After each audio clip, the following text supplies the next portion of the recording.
This week on Q&A, journalist and author Ahmed Rashid on the 10th anniversary publication of his book Taliban. Ahmed Rashid, author of Taliban and other books about Pakistan and Afghanistan. What would you sum up as what you see the situation today?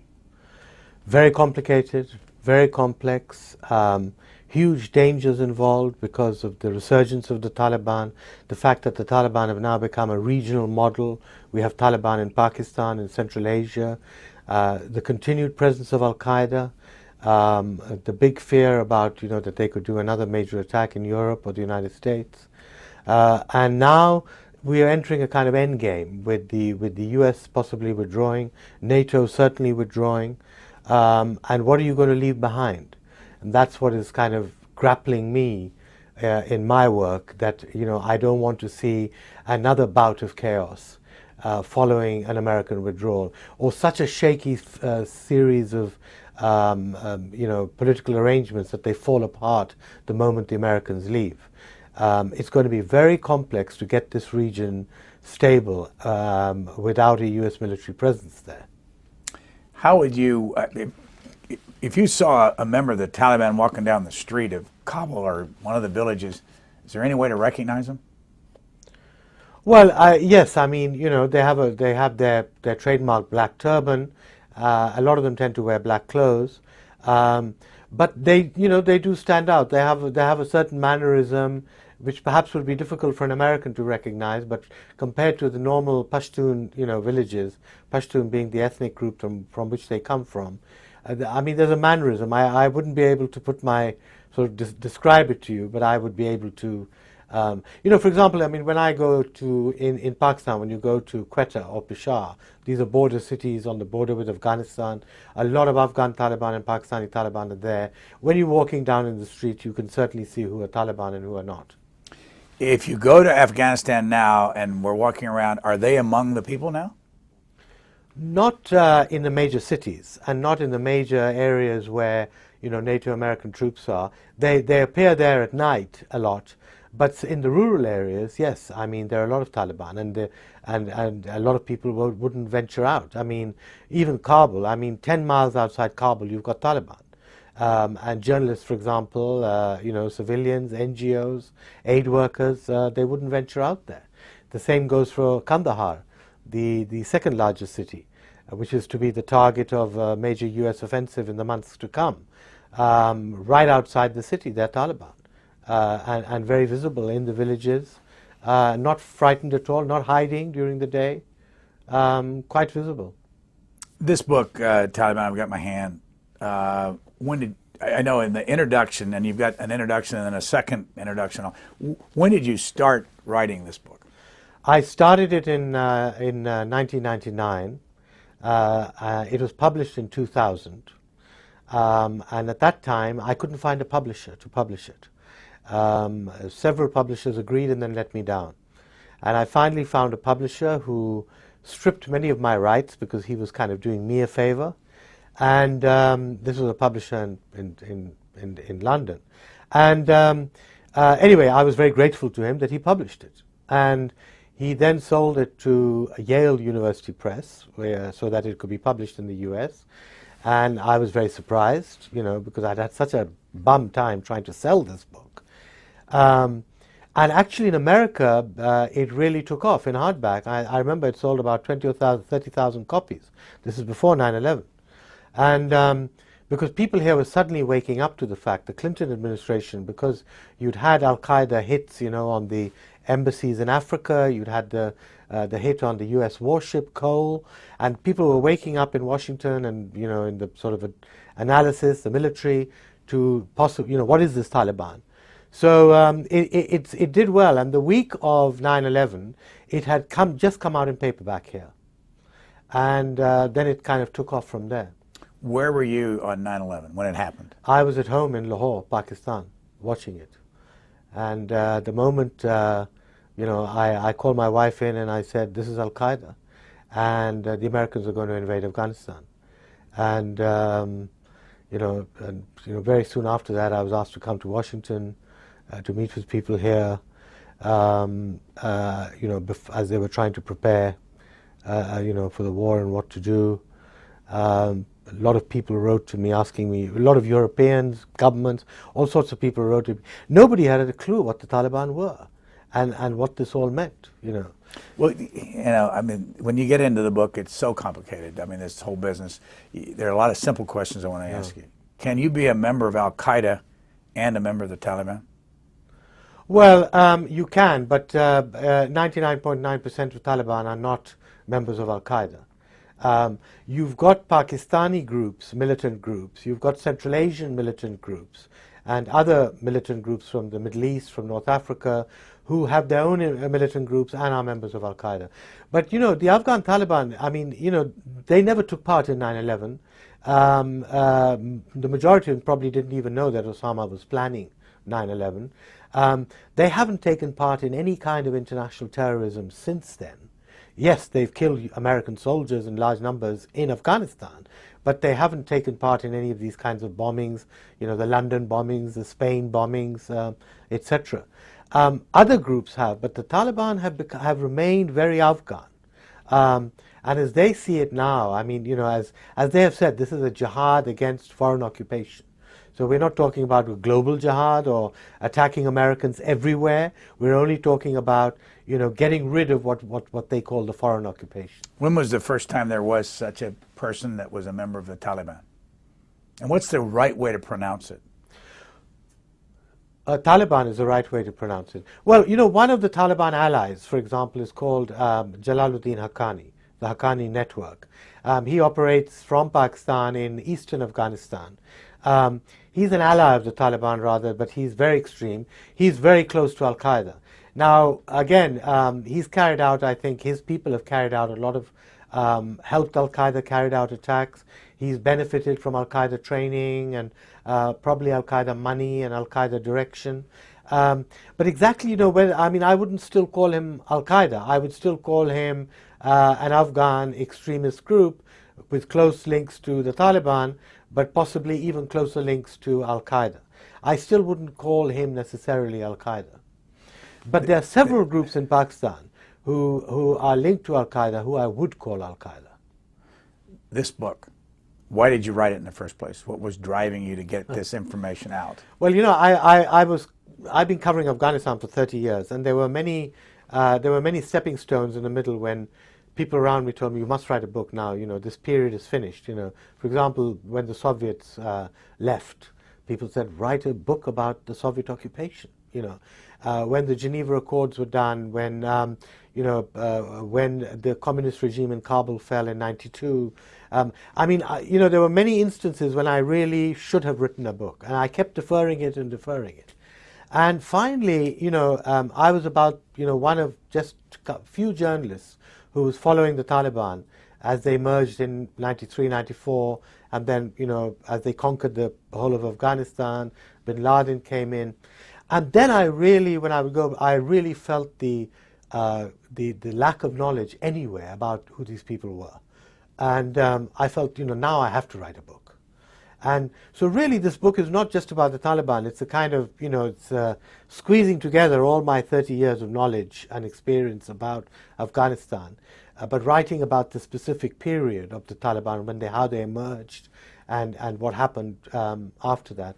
So, a lot had to do with my mother, my family were urging me, my wife was urging me to write a book. When are you going to write a book? Stop all this daily journalism and 800-word pieces, write a book, So finally I realized that, I think the impetus was the fact that everywhere I went, people just didn't know what was going on. And I was very, I'm an activist.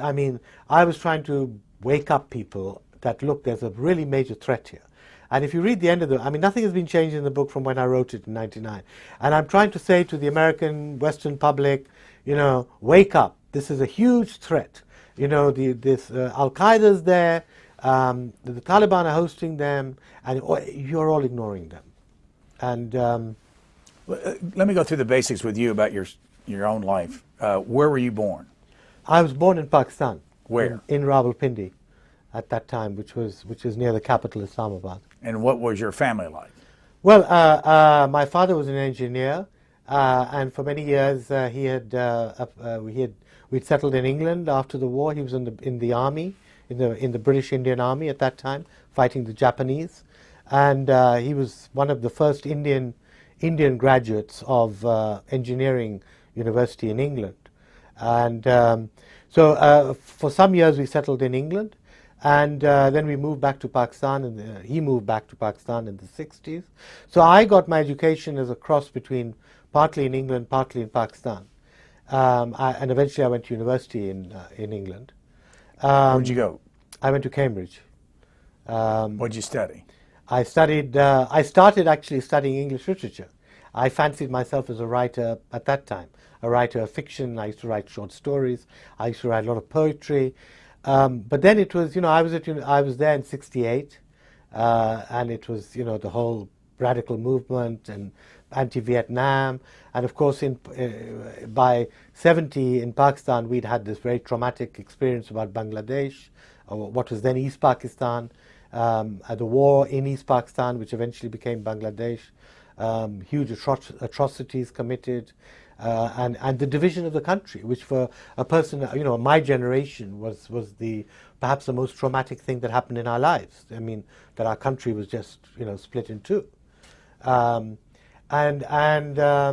that led to, a fair amount of, radicalization at university, as everyone was in those days.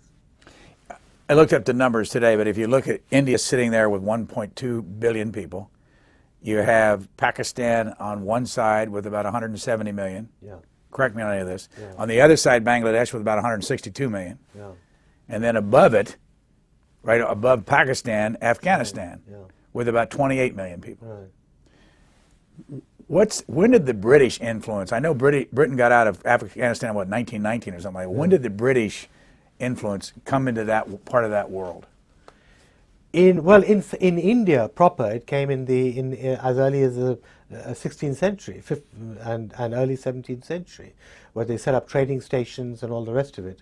And then the trading company, the East India Company, ruled parts of India, especially along the coast, and then slowly conquered the whole of India.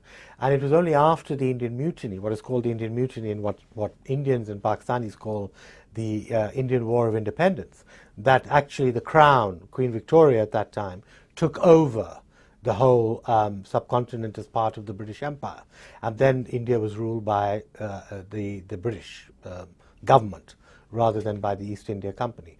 And of course that lasted till 1947, when partition took place. And that was the creation of Pakistan in two halves, one on one side of India, the other on the other side of India. And the British left.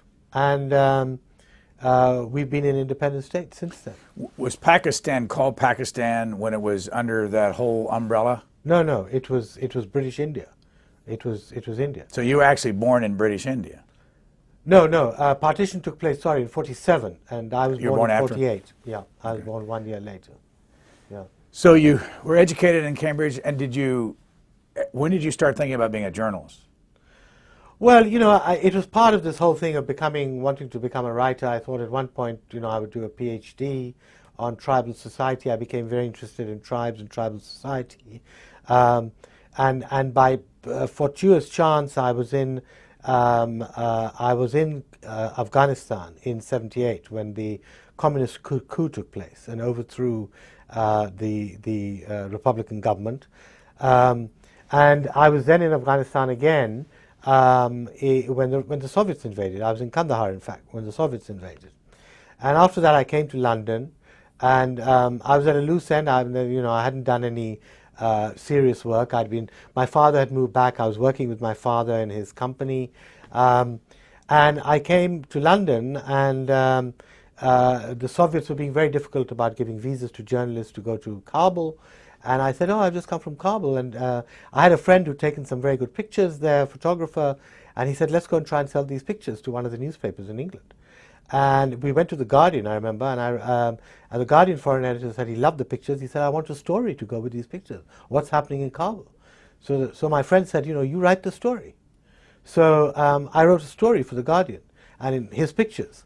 And after that, it just kind of snowballed, because people said, I knew what was going on. I knew a lot of the figures who had come into power then through the Soviets. And then I just started, going back to Afghanistan. I moved back to Pakistan in '82. And perhaps what was fortunate was that I was perhaps one of the only international journalists based in Pakistan who was able to go to both Kabul and see the whole Soviet setup and report on it, as well as go to Peshawar and see the Mujahideen and go into Afghanistan with the Mujahideen. Because in those days, the Soviets used to say that, especially to the Americans and to the British, that if you go and report on the Mujahideen who are fighting us, we will not give you a visa to come to Kabul. So you didn't have people who were able to see both sides. Let me ask you about Mujahideen. Who are they? Who were they? Well, the Mujahideen were the Afghan patriots who fled Afghanistan after the communist coup, but particularly after the Soviet invasion, and became refugees in Pakistan and or in Iran and in other places. 5 million came into Pakistan, and if you think of the Afghan population at that time of being about 20 million or 18 or 20 million, it's almost a quarter of the population fled. And they came into Pakistan, and then, of course, they were aided and abetted by first Pakistan to launch attacks against the Soviet occupation. And then, of course, the Americans got into it, the CIA got into it, the Saudis, international help came to them, and then they became this guerrilla force. The name came from where? Mujahideen. Well, the name, it's an Islamic term, which means that you're fighting for the faith, basically. And so the struggle in Afghanistan at that time was portrayed as a jihad against foreign occupation, much like what the Taliban are saying today. Except that jihad was, of course, supported by the Americans, because this was a jihad at the height of the Cold War, and here were these Afghans actually killing Soviet soldiers. And I mean, many people have pointed out that actually this war was the closest. You had the CIA just across the border in Pakistan. You had American soldiers, Russian soldiers a few miles across the border. This was the closest that the Americans and the Soviets actually got to fighting, literally fighting. Are you aligned now with any particular leader in Pakistan? No, not at all. I'm very much a journalist and reporting on what's happening, and not at all. I haven't taken part in any kind of politics at all. This book, go back to 9/11, and I assume I read in the introduction that you've sold over 1.5 million copies of this book. Probably more than that by now. Well, certainly more than that, because 1.5 million was in America after 9/11, but it came out in 26 languages. So I have no account of how much it sold and how many languages. Still published by Yale. I mean, it's been very pleasing. It's been in print for 10 years, which is very rare for a sort of academic, political book like this. One reason is, of course, because Afghanistan has been in the news and it's been a demand. But I think, two areas for which I'm very grateful for as an author. One is students. It's still on university courses. It's still a textbook for any courses on terrorism, Islam, South Asia, Afghanistan. If you do any of these courses, it's still a book. I mean, it's still a book to be read. And secondly, anybody who goes out to Afghanistan, for example, the U.S. military, I've been very touched. Some of your most famous regiments, the 82nd Airborne and the 10th Mountain Division. I'm told that by their officers and all who send me emails that the book is put into the rucksack at the top of every soldier who goes out for the first time to Afghanistan. For sort of familiarization, and that has been kept it going. Can you remember after 9/11, was there somebody in this country that held this book up and said, you got to read this? Yeah, I think at that time, certainly. I mean, well, I remember my publishers telling me that literally 24 hours after 9/11, I think President Bush was still out in the out of Washington, and they said that 300 copies for 300 books had come, orders for 300 books had come from the White House. Did you ever find out who was responsible? No, I have no idea, but I presume that I mean, the hardback, as I said, had been circulated, and people in the know people interested in this region had read it. People interested in who were doing terrorism had read it. So I can presume there must have been someone who must have alerted everyone that they better read this book. Did somebody else then in this country hold it up or put you on television or start the whole process that led to 1.5 million copies plus being Well, sold? I think, it came in the news then that, it was reported quite widely that everybody in the White House was reading this book. Tony Blair in Britain actually publicly said that, we're all reading this book in Downing Street. And so, that was sort of, a bit of a publicity thing. And it was read by prime ministers and presidents and their staff, all around Europe. And there was huge kind of, everyone wanted me to come and visit them and all the rest of it. But here I think, it became known, certainly, in the sort of East Coast belt here of the policy wonks, if you like, it became known that everyone, in government was reading this book. The military began to read the book. And as I said, I think, here was an incident in which literally, 90% of Americans had absolutely no idea about Afghanistan. They had no idea who the Taliban were. And they had very little idea even of Islamic fundamentalism and Al-Qaeda. I have a chapter in this book on Al-Qaeda and bin Laden. And when the book came out, it was one of the first comprehensive chapter or, pieces of writing on him, his life, what he stands for, what his links to the Taliban were. Nobody really knew about it before then. Did you ever talk to George Bush about this stuff? No. Did you ever talk to Tony Blair about it? Yes, I did. I met Blair several times. Were there other American officials that said, come over, we want to talk to you? Yes. At what level? I did. Well, people like Wolfowitz and, Rumsfeld and Andrew Natsios at AID and in the State Department. There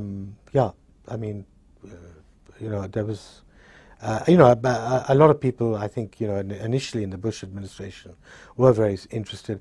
I became very frustrated by the Bush administration later on because very quickly, I realized that they were going to go into Iraq. And, everybody then started saying, well, once they start preparing for Iraq, the eyes are off Afghanistan completely, and that's what happened. And then, I still used to come to Washington to lecture or to attend conferences and things like that, and one used to see officials, and they would call you in pro forma, but they weren't really listening because their whole, they weren't going to carry out any of your suggestions because you knew that the whole focus, the funding, the resources, the troops, the money, everything was for Iraq. The best analysis that I've been able to read is that we have spent, as a country, $1 trillion so far, $300 billion of that in Afghanistan. Have we gotten our money's worth? No. Sorry, $1.5 billion in Afghanistan. No, $300 billion. Right. No, not at all. Because it's. I think if there had been a concentration on Afghanistan, I remember 2 or 3 of sort of experts, friends of mine here in the States. We on the back of an envelope we worked out that what the U.S. needs to do is to give about $5 billion a year for 5 years for the development of the country, and about $5 billion for building up the security forces of the country, which came to $10 billion, which if you shared with Europe was chicken feed. Now, if that had happened in the first 5 years. Afghanistan wouldn't be in the mess it is today. The Taliban would not have been able to come back and stage their resurgence in 2003, 2004. What happened was that even that paltry sum was not spent. And if money did go, it was not spent properly because there was just a lack of focus, lack of attention, lack of expertise. The kinds of things you see now General McChrystal doing in Afghanistan, where these military officers are learning the languages and they know all the tribes and then they're investigating tribal history and who's who and what's what. Nobody did this for years and years. So there was just so much wastage. Unfortunately, wastage in lives, wastage of resources and money, American resources and money. And it's really only the last 2 or 3 years that I think, your country has got serious about trying to do something about Afghanistan. Let's just, for hypothetical, go ahead to 2013 or 14 or 15. I don't care what year it is. Based on what you know now, when we're going to pull out and all that stuff, what will be the situation over there in your opinion? Well, I think, again, I'm on a sort of mission, basically, which is to say, it's very clear the Americans want to withdraw. And certainly before your 2012 elections, I'm sure President Obama will want to show the American people that he's moved the bulk of forces out of Iraq and Afghanistan. Now, if that is the case, we've got very short time left. He's even given a date of July 2011, whereby he wants to start the withdrawal of American forces. Now, the moment you start withdrawing, NATO will run for the exits. So we're talking about a very serious depletion of Western military forces in Afghanistan. What's the numbers of total troops, NATO and American, right now? Well, it's about 140,000. And how many by of the end of it, by the end of this year, there'll be about 100,000 American troops, and the rest will be NATO. and the rest will be How NATO. many countries are left participating? In Oh, there are. There's about 47 countries. And there have been some but countries- many of these countries have like 10 troops there. And then some have announced they're getting out. Some of them have already announced. The Canadians have said we're leaving in 2011, come what may. Whatever, the Americans, whatever. The Dutch are probably going to leave also. There's a huge controversy in Germany going on right now. The German Chancellor Angela Merkel may be forced to announce some kind of withdrawal. And so the point is, and on top of that, General McChrystal and General Petraeus have said very clearly that we America cannot win this war on the ground. There has to be a political settlement. Now, I think the real task for the Obama administration now is you have to look at the political settlement. That is a settlement between President Karzai, and the government and the Taliban. Now, how that will shape out depends a lot on the Americans. At the moment, Obama has said that he will not support talks with the Taliban leadership, although Karzai is doing that. What I think is vital now is that the Americans agree to talk to the Taliban leadership. And we really now work in the next 18 months for a serious political settlement, which involves not, of course, just the Taliban and Karzai. It also involves the whole region, because Pakistan's involved in this war. Afghanistan has 6 neighbors. They are all involved in this war. They have proxies, they have influence, they have strategic interests in Afghanistan. They all want a piece of the pie. And if there's going to be a settlement, they all want a piece of the pie even more. What do you understand our mission to be there? Why are we there?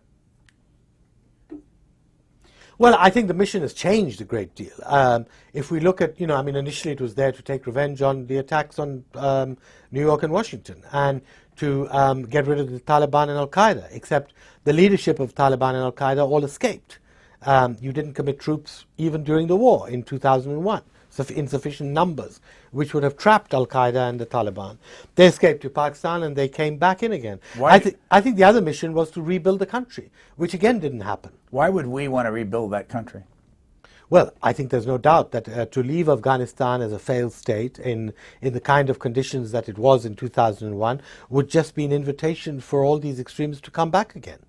And you'd have to repeat the whole performance all over again. Aren't there other countries of the world, though, they could just move to if this country had been restored to some semblance of democracy, or did it ever have a democracy in Afghanistan? Well, Afghanistan has 6 neighbors. Now, in the 90s, what fueled the Taliban appearance in 93 was a civil war. And that civil war was fueled by all the neighbors. Pakistan was backing the Taliban, India, Iran, Central Asia, the 5 republics in Central Asia were all backing what was then called the Northern Alliance. You're talking about Turkmenistan and Tajikistan. Yeah. So you had all the neighbors interfering, pumping, the warlords with money, with weapons, to carry on fighting because they wanted, influence and interests in Afghanistan. Why though? Why did they want to be in Afghanistan? Because Afghanistan is so strategic. Afghanistan is a landlocked country. It's surrounded by 6 countries. All the ethnic groups of Afghanistan spill over into the neighboring countries. So that's the first reason. For example, the Pashtuns of Afghanistan they spill over into Pakistan. The Baloch in Afghanistan spill over into Iran, etc. The Tajiks, the Uzbeks, all these ethnic groups, they spill over into Central Asia. So everybody has, strategic interests, ethnic interests, political interests. Afghanistan could also be a corridor for oil and gas from Central Asia to the Gulf if there was ever going to be peace there. Now, what I'm trying to say is that, we need a political settlement that is not just within Afghanistan, but also includes the region. And these same countries that fueled the war in the 90s cannot be allowed to do that again, because it would be devastating, because that would create another civil war in Afghanistan, which would invite back probably Al-Qaeda. I got a profile here on Afghanistan. Just read some of this and tell me what's right and what's wrong. 99% are Muslim, Yeah. Afghanistan. 80% Sunni, 19% Shia. Right. 2/3 live on fewer than $2 a day. Yeah. 3.3 million Afghans are involved in producing opium Yeah. out of 28 million. Yeah. 1/3 of the gross domestic product is drugs. Right. Television under the Taliban was wiped out in 1996. There were no television. All media. All media. Literacy, 34%. Probably lower than that. But yeah. Highest infant mortality rate in the world. 257 deaths per 1,000 births. Right. Some of these things have improved, let me tell you. I mean, today, under the Taliban, there were about 100,000 students in school. Today, there are 7 million. So probably the literacy rate has probably gone up. Health has improved enormously. There's been a lot of investment in health by the Europeans, by the Americans, etc. Health rates, and especially health related to women, has probably improved. So some of these figures, but the economy is way down. The drugs thing, you're absolutely right. It is a huge proportion of the GDP. So there has been some very good things on the social side, health, education, but there's been very late building of the economic infrastructure of an indigenous economy, which would provide jobs, which would actually lift people's living standards. In the back of your book, you have some appendices. Appendix 1, a sample of Taliban decrees relating to women and other cultural issues after the capture of Kabul in 1996. I just want to read some of this. I want you to explain it. First of all, Taliban are Muslims. And is it all based on religion, by the way?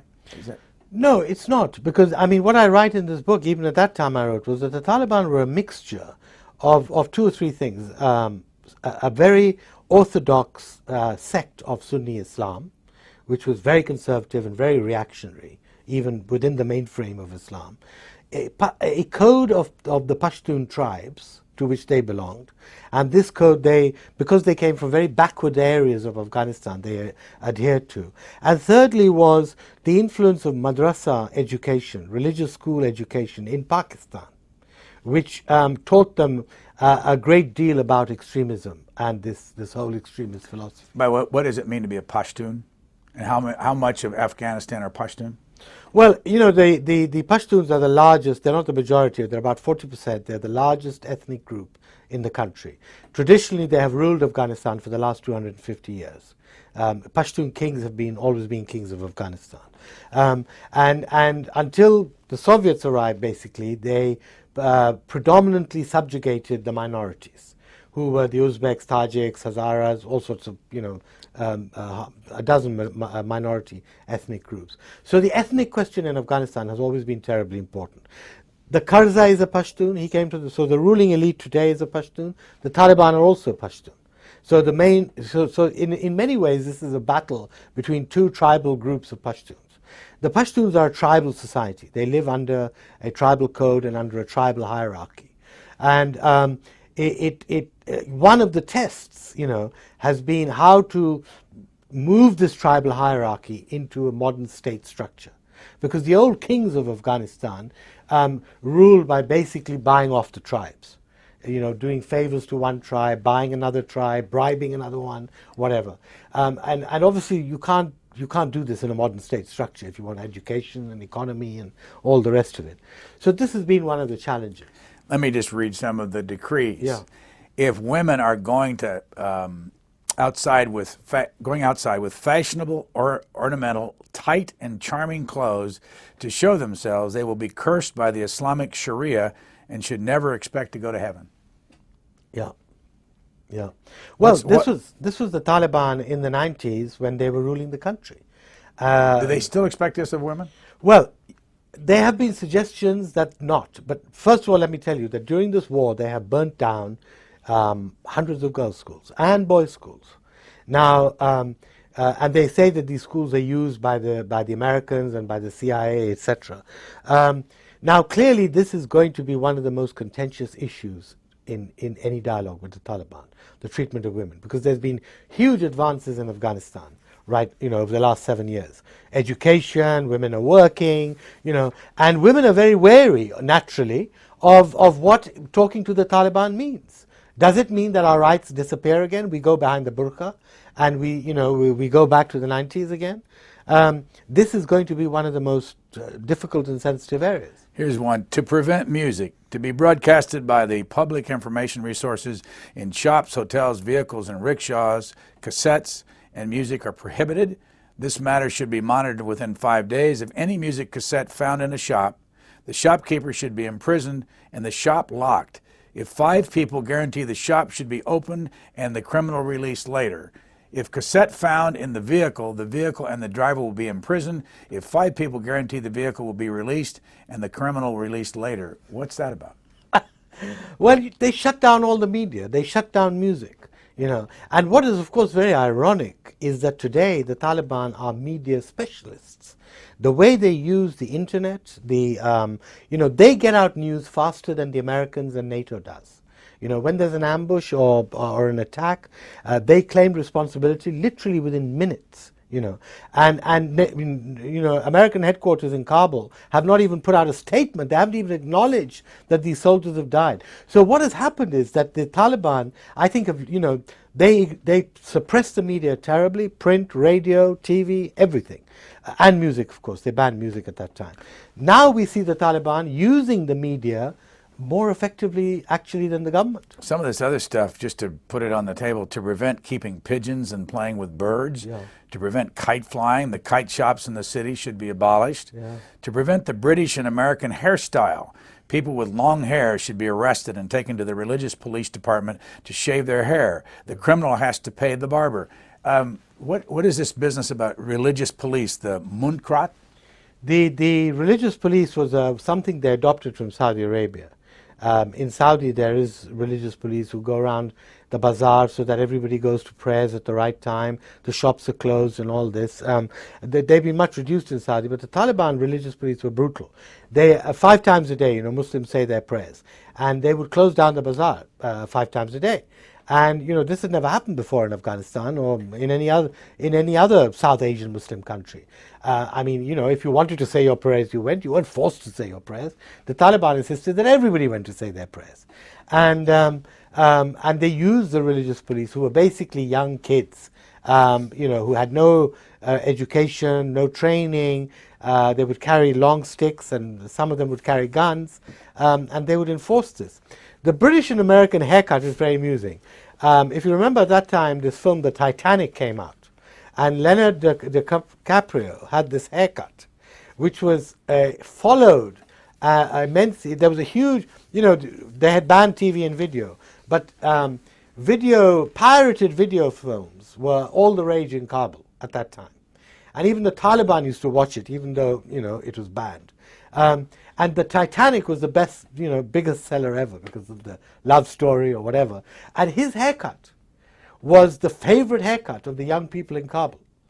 And the Taliban realized that this was a sign of dissent and sort of, a bit like Iran, what's happening now, when women sort of slightly take off their hijab, And so the Taliban had to ban, it was called the Titanic haircut. And the Taliban were thinking that this is a sign of revolt, and we have to ban it.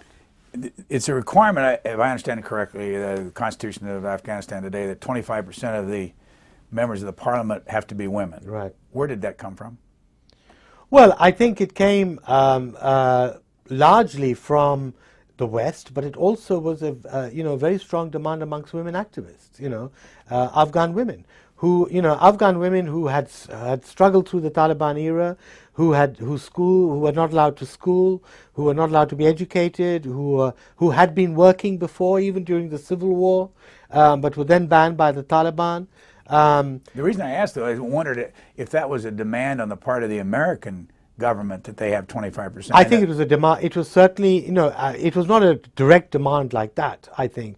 I think what the Americans said was that we would like to see more women in parliament, and please find a way to do it. But they did the same thing in Iraq, where they have a 25% commitment. I guess I asked, since there's no American federal legislature here that has 25% women in it. Of course. But, both in Iraq and, particularly in Afghanistan, the United Nations helped form the constitution. And I think the UN took in a lot of the demands, requests made by European powers. I think this was probably a request coming in more from some of the Europeans, the Scandinavians, for example, and countries like that. But as I said, there was also a very strong women's revival in Afghanistan after the defeat of the Taliban. And they were insisting on a proper share. They certainly have got more than any other Muslim country, probably than any other Western country also. Now, sounds like it's off the wall, and I'm going to change subjects completely. I'm going to ask you about a guy named A.Q. Khan. Do you know him? No, I don't know him personally. I've met him, but I don't know him personally. No. Do you know where he is today? Yeah, he's in Pakistan. He's living at home. He's very much under guard, and he's free to move around, but he's kind of kept under control, as it were. Tell me, in 25 words or less, what did he do? Well, he was one of Pakistan's leading nuclear scientists who proliferated nuclear technology to various countries. Iran, North Korea, places like that. But the whole argument is whether he did this on his own or with a team of people, or whether he did it with permission of the military and the state structure of Pakistan, because the nuclear program in Pakistan is not run by A.Q. Khan, it's run by the army. And the whole question, which has never been answered adequately, is whether when A.Q. Khan was doing all this proliferation, whether he was doing it on behalf of the state, on behalf of the military. And I assume the U.S. didn't like it when they found this out. Yeah, very much so. And of course they put enormous pressure on Musharraf, and then he was exposed when the CIA caught this shipload of nuclear parts that was going to Libya. And he'd done a deal with Colonel Gaddafi to build a nuclear weapon in Libya. And these parts were caught by the Americans and the British. And then it became, General Musharraf, who was then president of Pakistan, was forced to arrest A.Q. Khan. The reason he's writing for a living. I found the day we're recording this, he had a column in the News International. But I want to read you what he said, just to put this in perspective. Talking about Pakistan, he says, "We realize that this poor country has not only been looted 100 times, it has been robbed continuously for the past 60 years, 365 days a year, 24 hours a day. Democratic governments proved to be no different from military dictators. The good times lasted only for the 5 years of our independence. Leaders at that time were so honest that when, I don't know these names, I'm sure you do, Maulana Maududi taunted Liaquat Ali Khan about his new suit. The Prime Minister showed the receipt in the next gathering, pointing out that he still had to pay the tailor." He jumps down a little bit more. "What a contrast now. Our rulers and leaders own luxurious villas, extremely expensive cars, foreign properties, and foreign currency accounts. Their luxurious way of living would put many Nawabs and Rajas to shame. Their motorcades being city traffic to halt, causing untold miseries to the public. The emperors and the kings in our history were kind and caring and conscious of the needs and comfort of the people." I can go on with this, but he's painting a picture of Pakistan of being that it doesn't matter whether it's military dictators or whether it's a democracy. What do you say about this? Because we're seeing this in our own country now.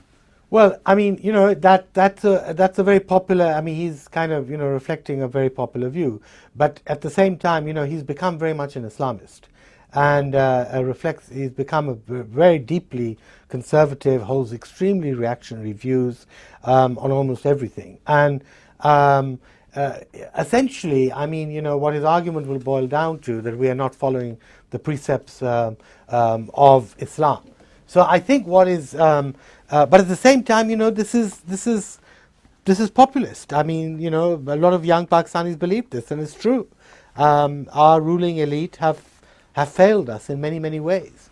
Politically, of course, they failed us because we still don't have a stable political system. We interact between military rule and corrupt and incompetent civilian rule. And the political elite, which includes the military, and both civilian and military, have failed to unite the nation, have failed to develop the nation. Our economic indicators are also terrible, not as bad as Afghanistan, but pretty bad. And countries like we make enemies around ourselves. We don't take responsibility for anything. For example, the extremism now in Pakistan, we pretend this is all a creation of the Americans, or because the Americans told us to fight the jihad against the Soviets in the 80s.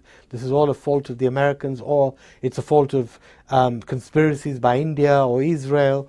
I think the biggest thing we need to do is to take responsibilities for our own actions, and we don't do that. What do the Pakistanis that you know behind the scenes say about America and all the money we've sent to Pakistan? Well, there's a very ambivalent attitude. There's a lot of anti-Americanism in Pakistan, even amongst the ruling elite who benefited most from American largesse, whether it's the military elite because they've got arms and weapons and all the rest of it, or whether it's the civilian elite. I think a lot of this anti-Americanism unfortunately is being fueled as an excuse by the elite not to recognize the fact that the mistakes that have been made in Pakistan have been made by us primarily. Yes, the Americans have had some very wrong policies, going into Iraq, failing to resolve the Middle East and the Palestinian-Israeli problem. American foreign policy is full of holes and lacuna and things that should have not happened. But at the same time, I think we have to recognize what we are responsible for ourselves. Let me go back to what I asked you earlier. 4 or 5 years from now, what is it going to look like, in your opinion, in Afghanistan, or for that matter, with Al-Qaeda or with Taliban? Well, I hope that in the next 12 months to 18 months, before a serious American withdrawal starts from Afghanistan, that there is a political settlement that is endorsed by the West and by the US, that is backed up by its continuing money for aid and development, that there is a kind of ceasefire that holds, and that there is a regional agreement amongst the neighboring countries that holds. Now, all this is a very big and complex game. You have to do an internal settlement, you have to do an external settlement, you have to guarantee the continuation of building up the Afghan state. But Al-Qaeda is going to be left after all. Al-Qaeda is going to be left, but everybody acknowledged the sort of the heart of Al-Qaeda are perhaps a few hundred people, mostly in Pakistan, and you don't need armies to go after these people. You need good intelligence. You need economic development so that people are won over to your side rather than won over to the Al-Qaeda side. You need special forces. You need a war of intelligence rather than a war of hundreds of thousands of troops. So we're going to be spending a lot more money in Afghanistan and in Pakistan.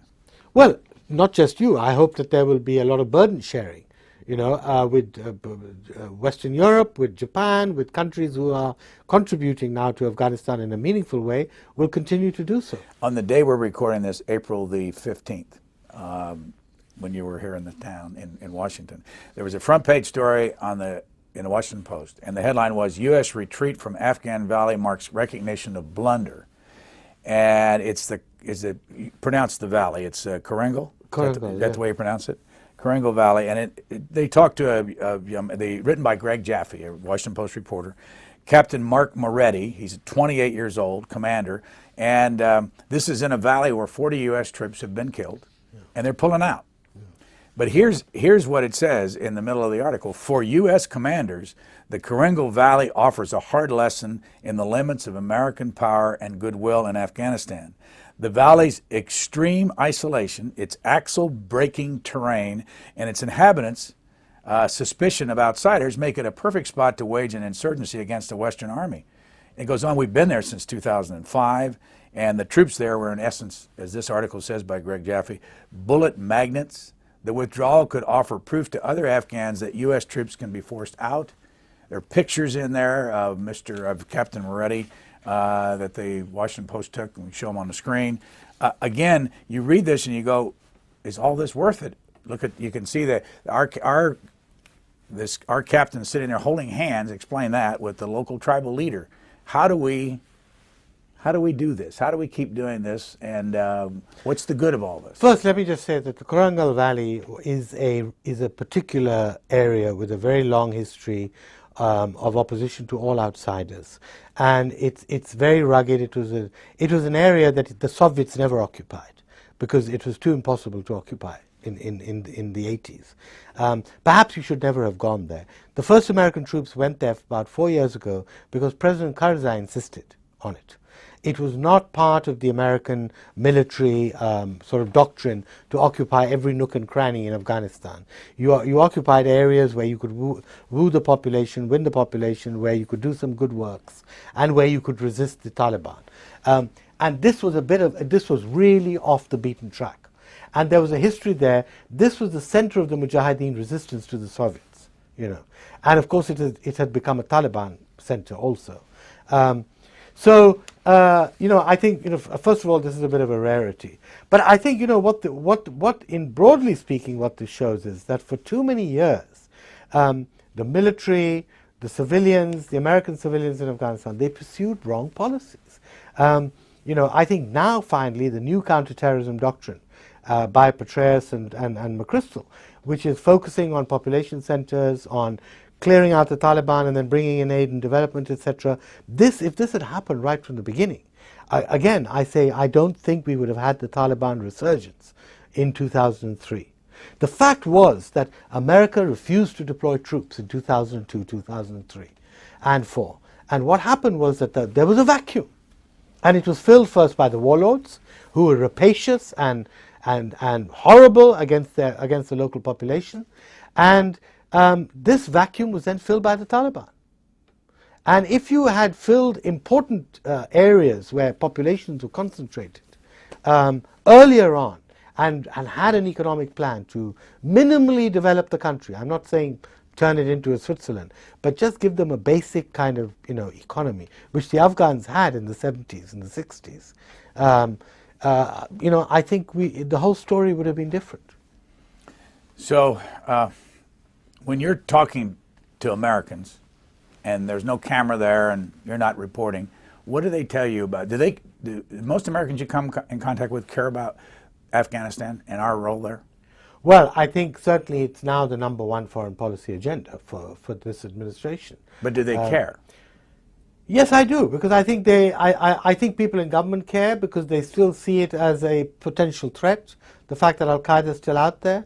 But I think now in this administration, for the first time, perhaps you've got people who really do care about Afghanistan. They've served there. They've learnt about Afghanistan.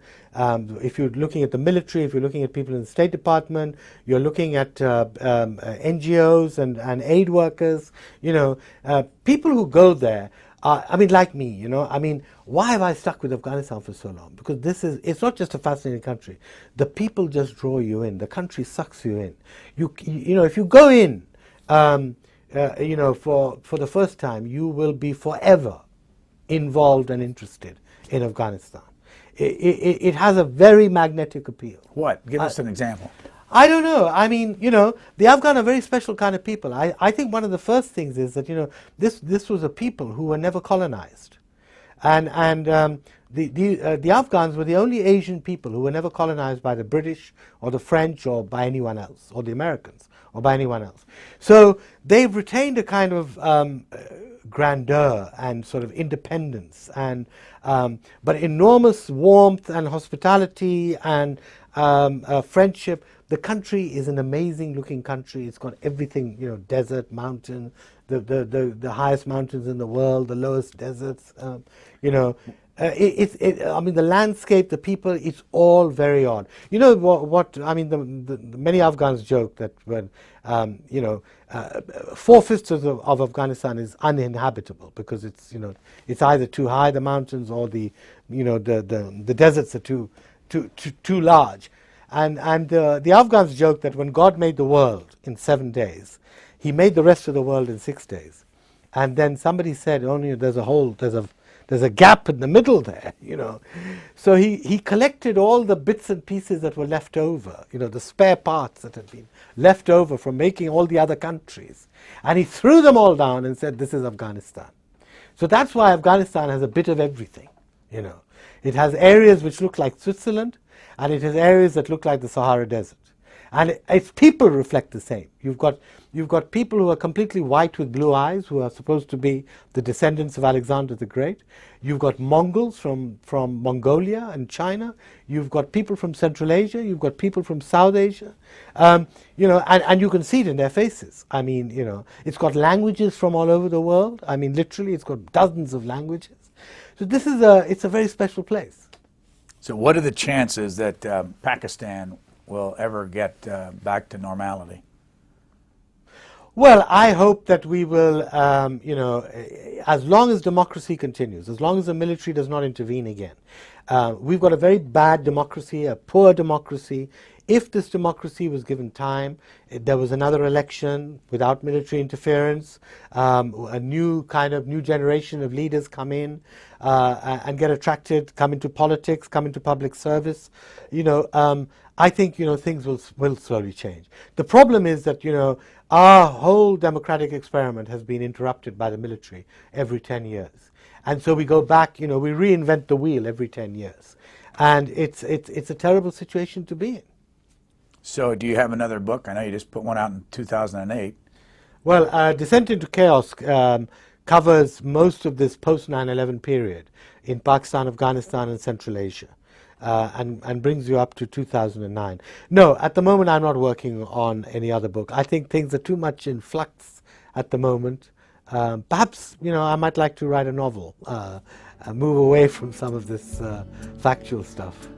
Ahmed Rashid has been our guest, and we've been talking about his book Taliban, which is available in paperback and has been for the last 10 years. And we thank you very much for joining us. Thank you very much.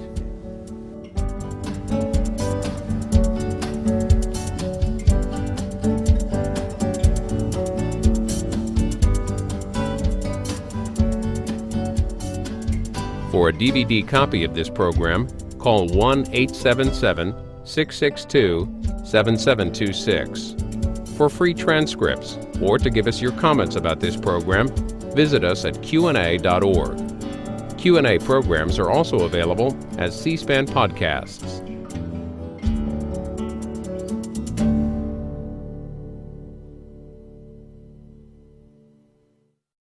Next, the third debate